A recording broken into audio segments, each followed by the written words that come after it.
To make the most money in poker, you have to stop playing your cards and start playing your opponent.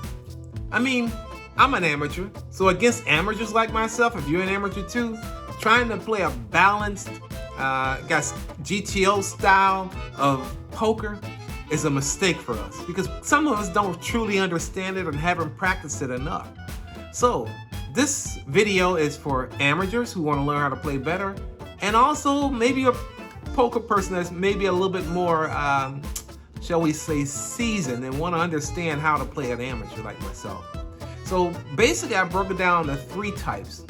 First of all, for most amateurs, we have the loose, passive player. Then we have a tight player. And then there's also that one player that's like loose, aggressive kind of player. And I'm gonna go through each of these really, really quickly and give a few pointers for you amateurs out there that are currently playing, the things to watch, and also for some poker pros as well. The first one I'm gonna go through is the passive loose player. Now, this person loves to see flops, right? They hate folding, it seems. They're driven by, it seems like they're driven by curiosity in a way.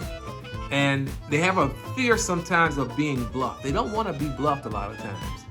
They'll call multiple streets of betting with weak top pair, like a pair of 3s, pair of 2s, middle pair, or even ace high deuce, ace high 3. Crazy. Their key behaviors, the key things they do, they play a wide variety of ranges of hands. They rarely raise or bet.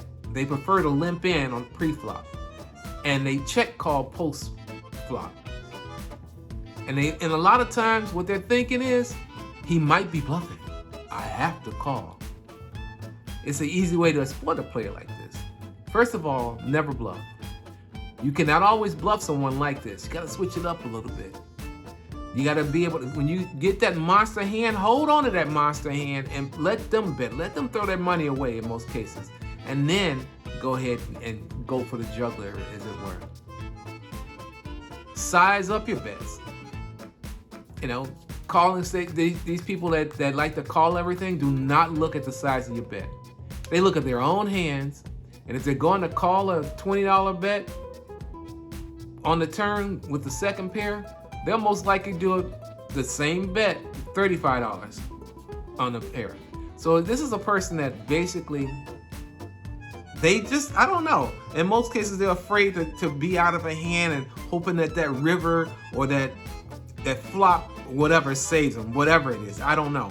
But for these type of people, you gotta let them, just string them along a little bit. Don't try to overbet, and if you bet too big, you're gonna scare them out of their hand and you're gonna miss out on a little money. Then you've got number 2. That's the most people call it the nit, I guess, which is a tight, aggressive player. They seem to be terrified of losing, that is. They sit at the table, folding hand after hand, waiting for only premium hands like pocket aces, kings, queens, things of that nature. They only bet or raise when they have the absolute nuts in their opinion. They think to themselves, I don't want to lose my chips unless I'm 100% sure I have the hand. And they play very few hands. They don't participate in a lot of hands at all, in my opinion. Best way to exploit them? Steal the blinds ruthlessly. When I first started playing, I see people do this to me all the time.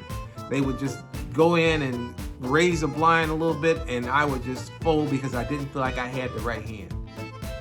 Bluff on them on safe boards. And what I mean by that, attack them with continuous C-bets. You know, just attack them.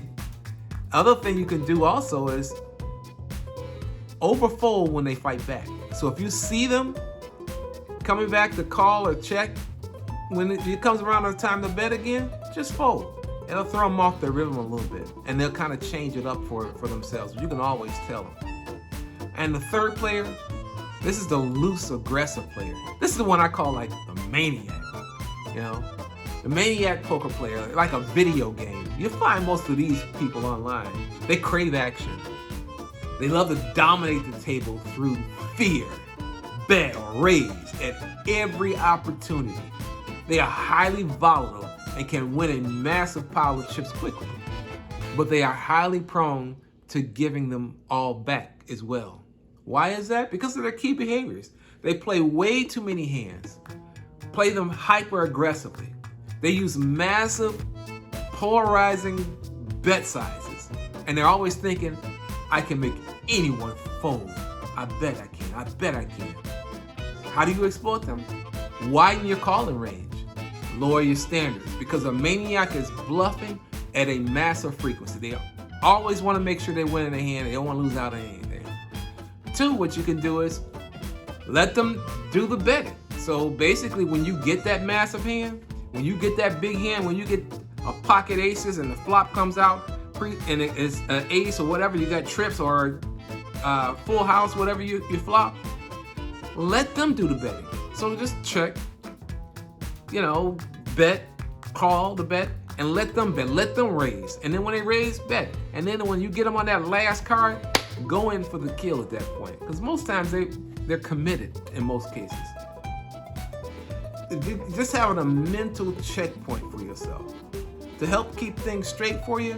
If you're an amateur out there, I know these are quick tips that I'm giving, but you got to be able to mix it up. You just can't be one-sided, one type of player. And then for you out there that have been playing for a while, you'll know amateurs like myself because you'll watch these characteristics that we have in terms of how we play, and you'll pay close attention to them. But if anybody is out there watching this and you're an amateur, keep these key points in mind. And if you are out there and you're a little bit better than an amateur, you play a little bit more, and you want to watch some of these are 3 characteristics of most poker players that are out there. The good players, the pros, they know how to take all 3 of these and mix them up, give a variety. This is Al at Chat Over Poker. What up, though? See you on the felt, baby.